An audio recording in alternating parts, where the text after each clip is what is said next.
Bonjour et bienvenue à toutes et à tous. Je suis le docteur Nuika Zitouni, responsable de l'enseignement du module d'ORL. Nous entamons à partir de ce matin l'enseignement du module à distance compte tenu des conditions de confinement liées à la pandémie COVID-19. Ce matin, nous allons commencer par le chapitre otologie. Dans ce chapitre, nous allons voir les otites et nous entamerons le chapitre des otites par un rappel anatomo-physiologique concernant l'oreille. Ensuite, nous verrons la pathologie infectieuse aiguë de l'oreille externe, de l'oreille moyenne, pour entamer dans un deuxième temps les otites séromuqueuses. Nous terminerons ce chapitre par les otites moyennes chroniques, d'abord simples, puis cholestéatomateuses. Voilà. Je vous souhaite à toutes et à tous bon courage. N'hésitez surtout pas à poser vos questions, soit en ligne, soit sur la plateforme. Merci. Bien, alors avant d'entamer le premier cours d'otologie, nous allons voir ensemble un rappel concernant l'anatomie et la physiologie de l'oreille. L'oreille est un appareil qui a deux fonctions, la fonction de l'audition et la fonction de l'équilibre. Elle est constituée, comme vous le savez, de trois parties, l'oreille externe, l'oreille moyenne et l'oreille interne. Voilà, sur cette coupe, vous pouvez voir les trois parties de l'oreille externe constituée par le pavillon de l'oreille et le conduit auditif externe, l'oreille moyenne et l'oreille interne. Alors, l'oreille externe correspond au premier organe acoustique qui est situé en dehors de l'oreille moyenne et de l'oreille interne.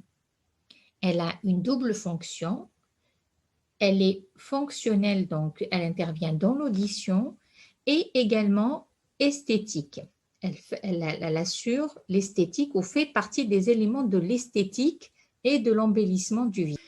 L'oreille externe, donc elle a une fonction protectrice de l'oreille moyenne, essentiellement de la membrane tympanique contre tout ce qui est agression du milieu extérieur. Dans l'audition et dans la physiologie de l'audition, elle intervient dans la localisation et la transmission de l'onde sonore et participe également à amplifier certaines fréquences sonores. Alors, l'oreille externe est constituée de deux parties, le pavillon de l'oreille, qui est visible vers l'extérieur et placé de part et d'autre de la boîte crânienne, en arrière de la branche montante du maxillaire inférieur. Il a une constitution fibrocartilagineuse et il a deux faces, une face latérale et une face médiale. Et sur la face latérale, on peut apercevoir des reliefs et des dépressions. Les saillies qui sont retrouvées sur ce pavillon de manière quasi constante, vous avez l'hélix qui se continue en bas en s'élargissant pour constituer le lobule qui est dénudé de cartilage. Vous avez l'antélix, le tragus qui est là et l'antitragus, et entre les deux, vous avez la conque qui se prolonge en dedans par le conduit auditif externe. Sur cette image, vous avez deux coupes différentes du conduit auditif externe. Et ce conduit auditif externe est un canal ou ostéocartilagineux qui fait suite à la conque et qui s'étend jusqu'au tympan. Il fait suite ici à la conque et il se prolonge jusqu'à la membrane tympanique. Il fait environ 24 à 25 mm de long. Il est ostéocartilagineux. Alors, il est cartilagineux dans son tiers externe et il est osseux dans ses deux tiers internes. Il a grossièrement donc la forme d'un S qui s'allonge dans un plan horizontal et c'est cette forme-là qui constitue justement un problème dans l'autoscopie. C'est-à-dire, vous ne pouvez pas mettre un spéculum et tomber directement sur la membrane tympanique. Vous devez faire une petite manœuvre en faisant une petite traction sur le pavillon haut et en arrière pour essayer de le mettre en rectitude pour pouvoir introduire votre spéculum auriculaire, observer le conduit dans sa totalité et arriver enfin à la membrane tympanique. Et la forme du conduit auditif externe diffère d'une personne à une autre. C'est pour ça que lors de l'otoscopie, il faut adapter le spéculum auriculaire en fonction du calibre et de la forme de ce conduit auditif externe. La partie donc externe, elle est recouverte, cartilagineuse, recouverte d'une peau qui est épaisse et cette peau, elle comprend des poils et des glandes sébacées et cérumineuses.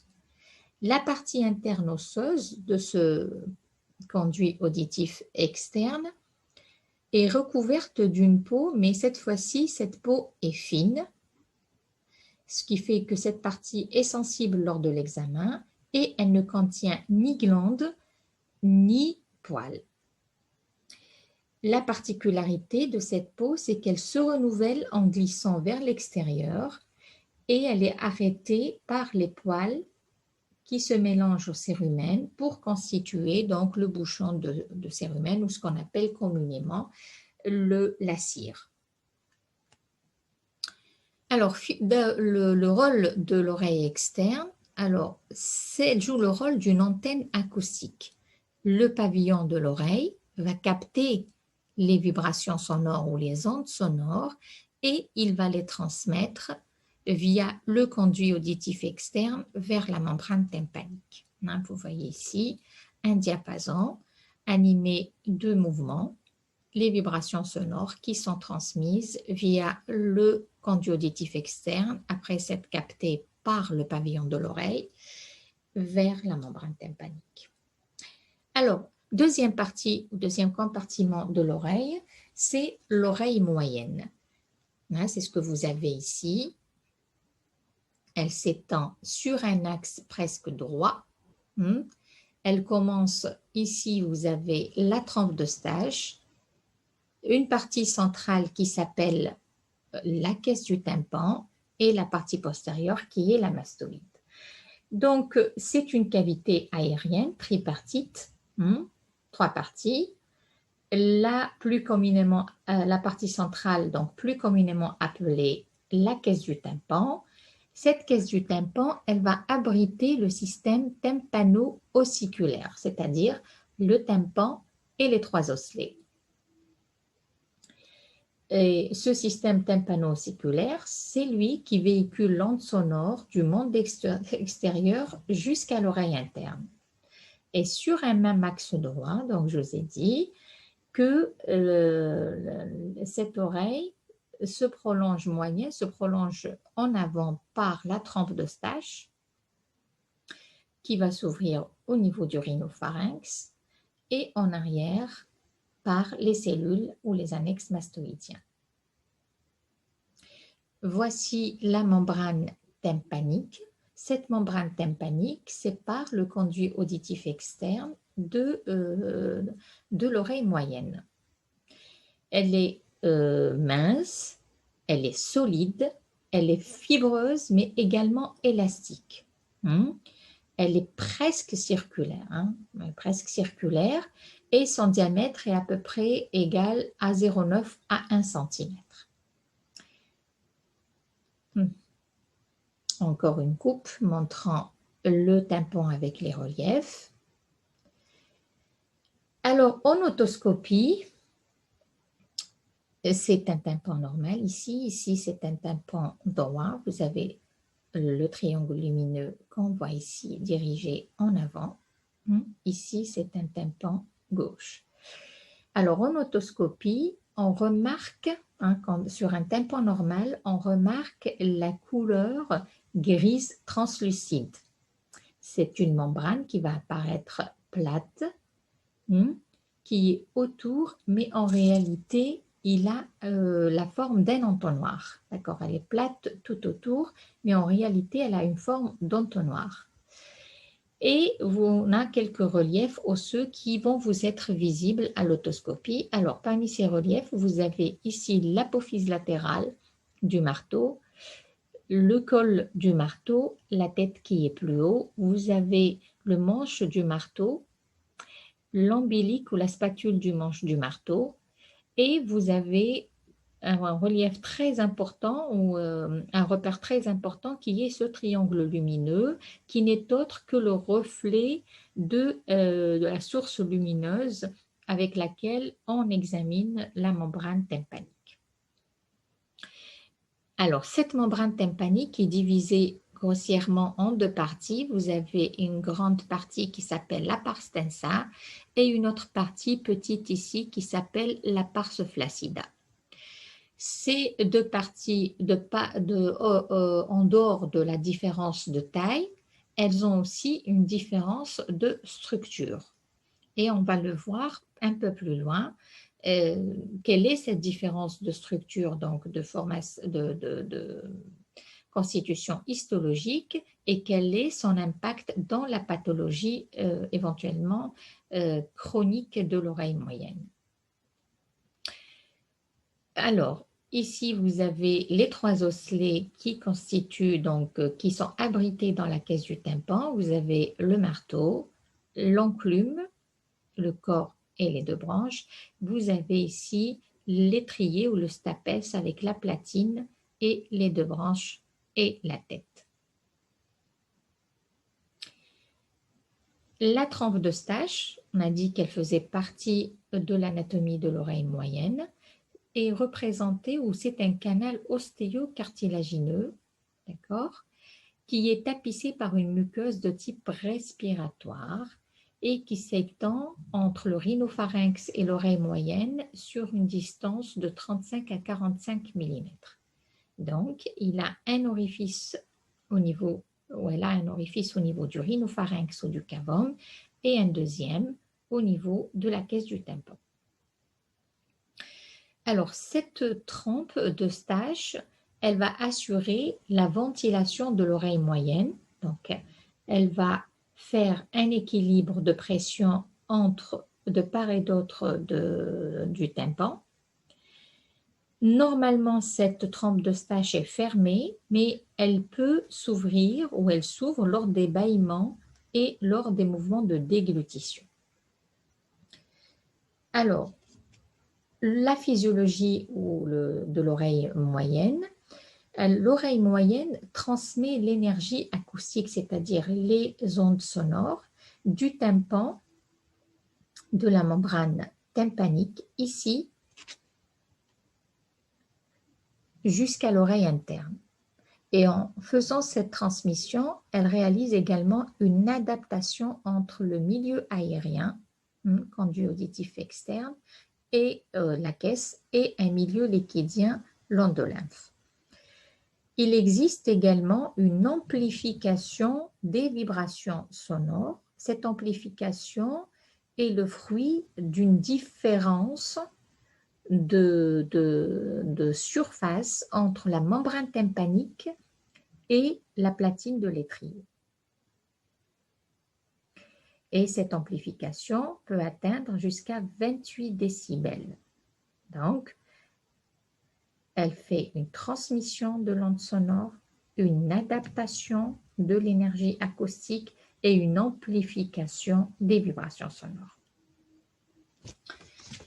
L'oreille interne est l'organe de la perception des sons et de l'équilibre. Elle est constituée de la cochlée et du vestibule. Le rôle de cette oreille interne est de transformer justement les vibrations sonores, donc l'énergie acoustique, en énergie électrique, en un influx nerveux. Donc l'onde sonore démarre du conduit auditif externe et elle arrive à la cochlée. Une fois au niveau de la cochlée, il y a le signal sonore qui va partir vers les centres auditifs. Ce qui fait que, au bout, à terme de ce processus, nous avons une intégration de l'information sonore et un décodage de cette information sonore. Bien, après ce rappel anatomo-physiologique, nous allons nous attaquer au premier cours qui est celui des otites externes aiguës. Alors, par définition, l'otite externe est une infection de l'oreille diffuse, souvent, donc l'otite externe aiguë dans sa forme diffuse. Elle est douloureuse, touche la peau et le derme du conduit auditif externe. C'est un motif très fréquent de consultation, essentiellement en période estivale. De fait, de par cette fréquence, il constitue un réel problème de santé publique. L'incidence de cette affection est comprise entre 1 pour 100 personnes ou 1 pour 200, plutôt de 1 par 100 jusqu'à 1 par 250 personnes. Elle résulte de l'association d'un facteur favorisant, donc il y a des facteurs qui favorisent sa genèse, et d'un facteur déclenchant qui est souvent un microtraumatisme ou une effraction de la barrière épithéliale du conduit auditif externe. Parmi les facteurs favorisants, je vais vous citer les plus fréquents, vous avez toutes les anomalies anatomiques, sténose du conduit auditif externe, les exostoses, les obstructions du conduit par des bouchons de cérumen, par des corps étrangers, par des kystes sébacés souvent. Vous avez les pathologies dermatologiques chroniques récurrentes qui ne guérissent pas du conduit, telles que l'eczéma, le psoriasis.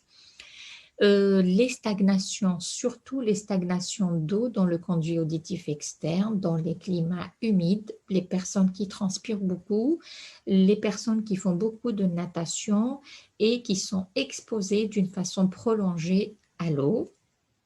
Vous avez aussi les otites purulentes de par l'otorrhée et la stagnation de cette otorrhée dans le conduit auditif externe.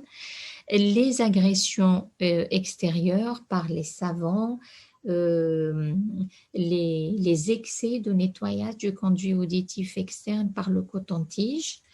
Et vous avez aussi les affections, le port de prothèses auditives, donc les embouts des prothèses auditives, les agressions et les traumatismes par les grattages avec des instruments.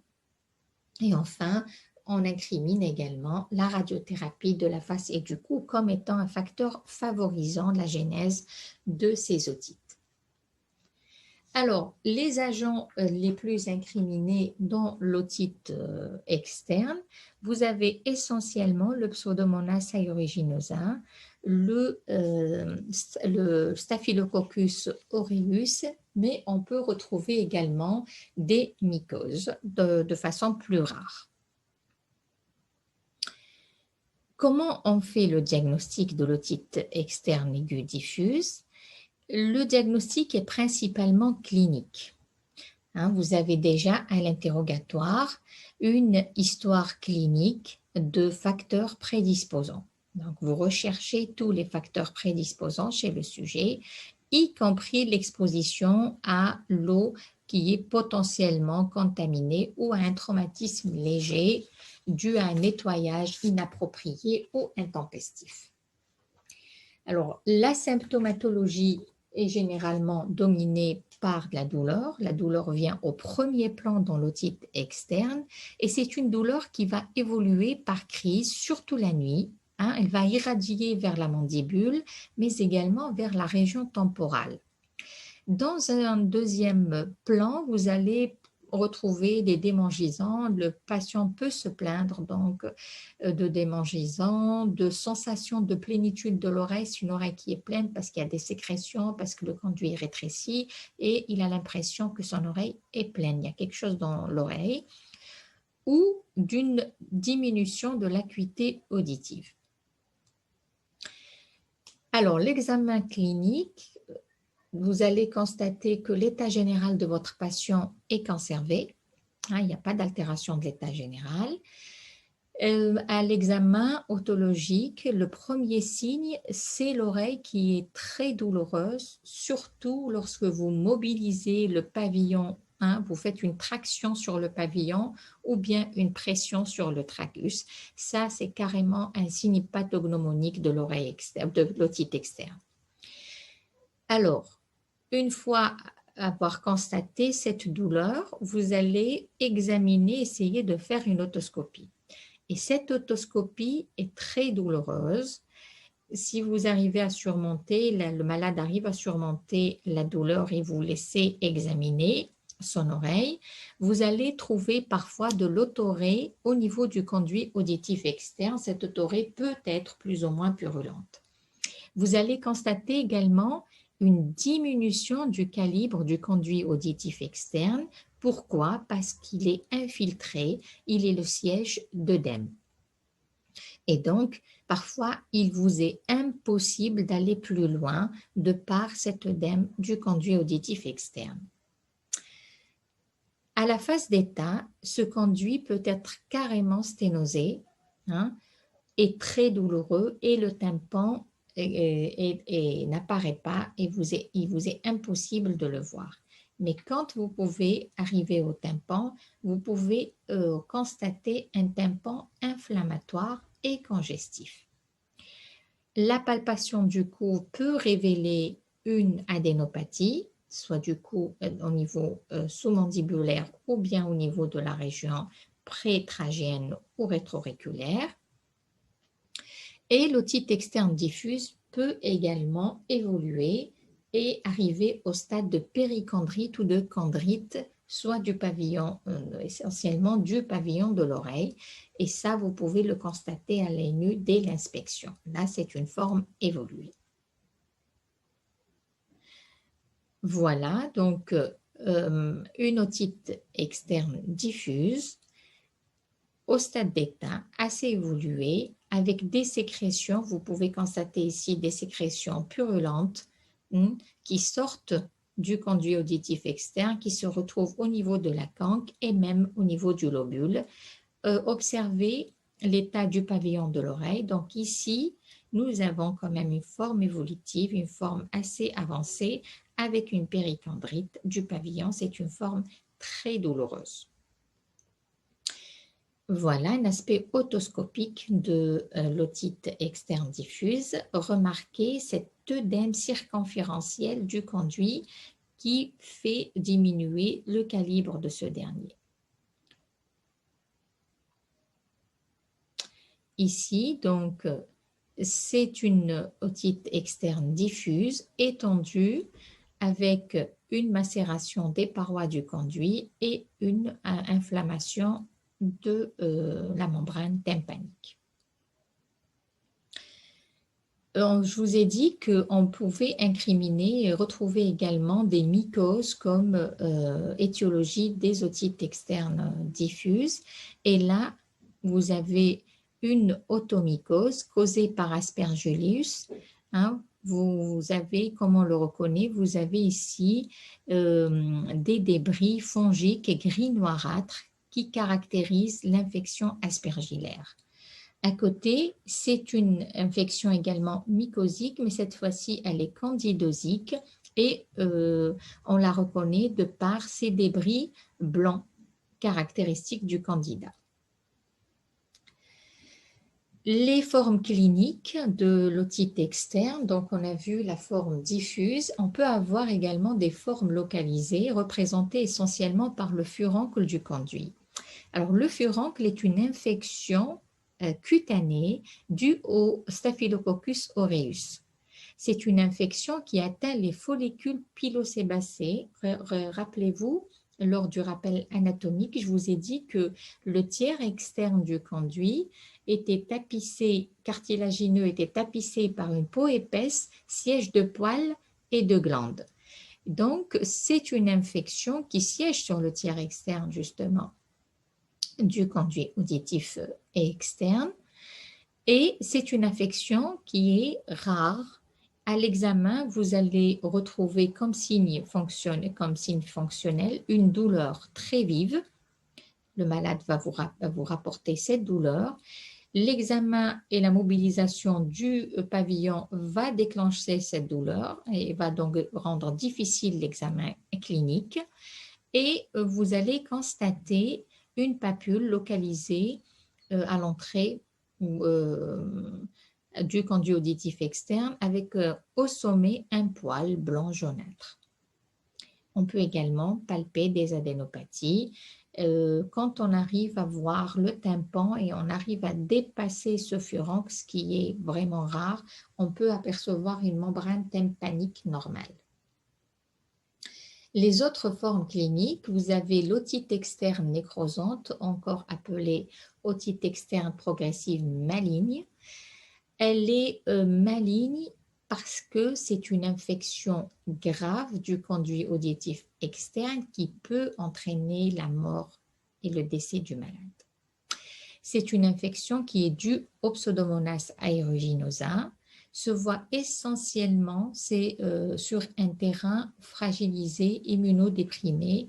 Il s'agit le plus souvent d'un patient âgé diabétique ou qui a un autre terrain immunodéficient. Elle est suspectée devant une otorée purulente qui est réfractaire aux différents traitements reçus par le malade. Généralement, vous voyez le malade au bout de nous le voyons les ORL, au bout de 2 à 3 consultations chez des omnipraticiens et on s'aperçoit à l'interrogatoire que ce malade traîne l'infection depuis déjà 2 semaines, voire plus. Donc, une otorée purulente réfractaire et une otalgie sévère, surtout aggravée la nuit. À l'examen clinique, on retrouve l'examen clinique, un tissu de granulation à l'entrée du conduit auditif externe et c'est carrément pathognomonique de l'otite externe maligne. Ce tissu de granulation, on le retrouve à la jonction du tiers externe, les 2 tiers internes, donc à la jonction os-cartilage.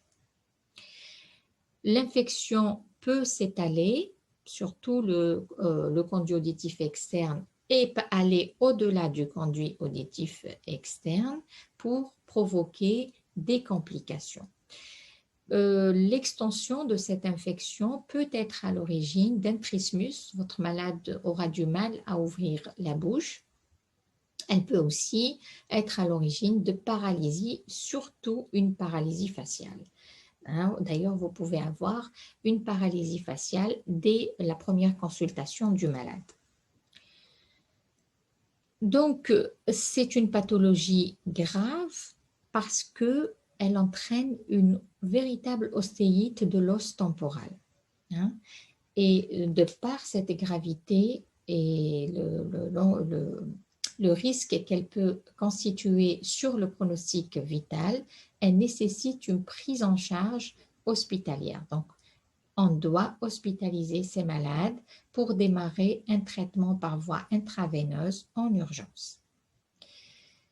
Et en l'absence de prise en charge, vous l'avez compris, elle va évoluer vers les complications et essentiellement encéphaliques. Bien, alors, je vous ai mis ici quelques images. La première ici, c'est une otoscopie qui vous montre ce tissu de granulation dont je vous ai parlé tout à l'heure, qui se trouve à la jonction os-cartilage. Vous voyez un granulome et qui va saigner à la moindre manipulation. Et ce granulome, il est caractéristique de l'otite externe maligne ou nécrosante progressive. On doit enlever les ORL, donc on doit enlever ce tissu de granulation pour l'envoyer au laboratoire et pour assurer la perméabilité et la béance du conduit auditif externe. Dans ces pathologies ou dans ces formes cliniques, on doit réaliser dans le bilan de la maladie une tomodensitométrie des rochers à la recherche de complications. Donc, vous voyez ici, c'est une TDM d'un rocher droit qui vous montre un processus lytique de la mastoïde. hein, ici, et du foramen jugulaire. Donc, c'est quand même une infection grave qui entraîne des lysoseuses graves. La deuxième image, c'est une coupe aussi tomodensitométrique où on voit cette sténose du conduit auditif externe avec l'épaississement de ses parois. Alors, le traitement de l'otite externe est représenté essentiellement par 5 étapes fondamentales. La première, nettoyage du conduit auditif externe. La deuxième est le traitement de l'inflammation et de l'infection. Troisième étape, le contrôle de la douleur. On a vu qu'elle était importante. La suppression des facteurs favorisants et surtout le suivi des malades. Alors, la première étape, qui est celle du nettoyage du conduit auditif externe, est la plus importante dans le traitement de l'otite externe diffuse. Pourquoi? Parce qu'il faut nettoyer, en faisant une aspiration de ces sécrétions, de préférence sous microscope, on va favoriser la guérison et on va améliorer tout simplement la pénétration des gouttes auriculaires qu'on va prescrire dans le traitement, dans le site de l'infection et de l'inflammation. Alors, vous imaginez qu'un malade, il a son conduit plein de sécrétions purulentes, vous lui donnez des gouttes et il vient vous voir dans 48 heures, vous dire je n'ai pas guéri, j'ai la même symptomatologie, vous allez vous mettre peut-être à changer le traitement ou à donner quelque chose de plus fort ou par voie systémique. Alors que tout simplement, les conditions dans lesquelles ce traitement a été délivré ne sont pas bonnes. Il faut nettoyer d'abord le conduit auditif externe et mettre le traitement sur un conduit auditif externe qui est propre, capable de recevoir des gouttes qui vont être absorbées. Bien. Le traitement de l'otite externe diffuse est essentiellement local. On ne donne pas un traitement par voie générale. Donc, on commence par le traitement local. Le traitement par voie générale est réservé dans certains cas et on va les voir. Alors, si vous êtes sûr que votre tympan est fermé, vous allez donner des gouttes à base d'antibiotiques. Hein? Et il y en a d'autres qui sont associés à des corticoïdes qui sont bien aussi et qui retrouvent leur intérêt. Donc, des gouttes auriculaires par voie locale. On va essayer de mettre en place, quand cela est possible et cela est nécessaire, un pansement intra-auriculaire, c'est ce qu'on appelle un POP otoïque pendant 48 à 72 heures. Quel est son rôle? Il va maintenir béant le conduit auditif externe. Il va assurer un contact prolongé entre les parois du conduit et le produit antibiotique qu'on a délivré.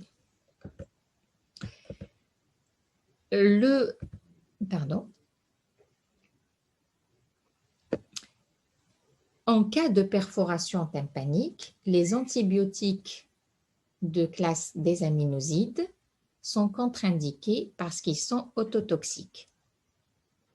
Donc, si vous avez la certitude que le tympan est fermé, donnez sans problème vos gouttes. Si vous avez un doute ou si vous êtes sûr sur l'intégrité de la membrane tympanique, évitez les antibiotiques à base d'aminosides. Seuls sont autorisés les quinolones et la rifampicine. Dans quel cas on donne de l'antibiothérapie par voie générale? Lorsqu'il y a une cellulite du pavillon, c'est-à-dire une extension de l'inflammation et de l'infection vers le pavillon de l'oreille ou vers les autres parties de la face et du cou. On donne également une antibiothérapie par voie générale devant des malades qui ont un terrain immunodéficient et par crainte de diffusion et de complications, on donne cet antibio par voie générale. Dans tous les autres cas, on se contente par un traitement local. Le traitement de l'otite externe diffuse est local. Dans les formes récidivantes, il faudrait rechercher un terrain sous-jacent, surtout un diabète ou un déficit immunitaire. Ça, il faut le retenir. Dans le furoncle du conduit auditif externe, le traitement est également local, fait à base d'antibiotiques locaux et d'antiseptiques. On peut associer, si les choses ne rentrent pas dans l'ordre, on peut associer une antibiothérapie par voie générale PEROS. L'incision du furoncle ne va être réalisée que si celui-ci arrive à maturité. C'est tout à fait comme l'abcès. D'ailleurs, c'est un abcès du conduit auditif externe. Une attention particulière doit être portée lorsque l'otite externe ne guérit pas au bout de 48 à 72 heures, malgré un traitement qui est bien adapté et bien observé. Le diagnostic dans ces cas-là doit être reconsidéré. Donc attention, si au bout de 48 heures, vous n'avez pas de réponse à votre traitement, si vous avez refait votre interrogatoire, vous êtes sûr que le traitement est bien observé, qu'il a été bien pris par votre malade, qu'il a compris les consignes que vous lui avez données, reconsidérez votre diagnostic. Il peut s'agir d'autre chose. Alors, voilà à quoi ressemble les POP, le pansement intra-auriculaire. Alors, c'est ça. On le prend à l'aide d'une pince, on l'introduit progressivement dans le conduit auditif externe et on l'imbibe de solutions, donc soit de la bétadine, soit on met une solution antibiotique quand on a une visée, quand on veut traiter l'otite externe. Et une fois imbibé de solution, il va faire une expansion et augmenter de calibre et il va épouser les contours du conduit, les parois du conduit auditif externe. On le laisse généralement en place pendant 4 à 5 jours. Ensuite, on peut l'enlever ou bien le remplacer si besoin. Une attention aussi particulière doit être portée à la prévention. Elle est capitale dans le cas des otites externes, surtout récidivantes. Les mesures que je vous ai citées ici n'ont pas fait l'objet d'études prouvées, mais les experts les recommandent. Ils sont recommandés par les uns et les autres. Parmi ces mesures, l'insertion de bouchons mous dans l'oreille lors des bains ou des baignades, pour éviter l'introduction du conduit auditif externe dans l'oreille, l'inclinaison de la tête ou l'utilisation d'un sèche-cheveux pour faire éliminer l'eau du conduit auditif externe, éviter aussi l'auto-nettoyage intempestif, éviter le coton-tige tous les jours, c'est très mauvais. C'est très mauvais. Le cérumen, il a un rôle important dans le conduit auditif externe. Il protège de par sa constitution et son pH. Donc, aller enlever ce cérumen tout le temps, ça entraîne des microtraumatismes. 2, le fait de le faire disparaître au fur et à mesure de l'oreille, vous allez modifier les conditions physico-chimiques du conduit auditif externe et donc il va être exposé à toutes les agressions possibles. Évitez aussi adapter les embouts des prothèses auditives et faire des contrôles réguliers chez son audioprothésiste. Bien, certains auteurs recommandent également une prophylaxie quotidienne à l'aide de gouttes d'alcool ou d'une solution acide pendant les activités à risque chez les gens qui font des otites externes à répétition. Vous pouvez parler avec vos patients, leur donner ces consignes en fonction des conditions cliniques qui sont les leurs. Et ça aide beaucoup pour réduire la fréquence de ces infections. Voilà. Donc, en conclusion, nous insisterons sur le fait que l'otite externe aiguë est un problème de santé publique qui est fréquent surtout chez le sujet jeune, qui a beaucoup de facteurs favorisants qu'on peut contrôler, qu'on peut éviter. La prise en charge de cette pathologie est très simple. Elle peut être faite par l'omnipraticien. Seulement, s'il n'y a pas d'amélioration du traitement au bout de 48 à 72 heures, l'omnipraticien, moi je vous parle en tant que futur omnipraticien, doit revoir son diagnostic. L'omnipraticien doit orienter aussi le malade chez un ORL s'il suspecte une otite externe maligne. Merci pour votre attention. Si vous n'avez pas de questions, on peut entamer le cours prochain.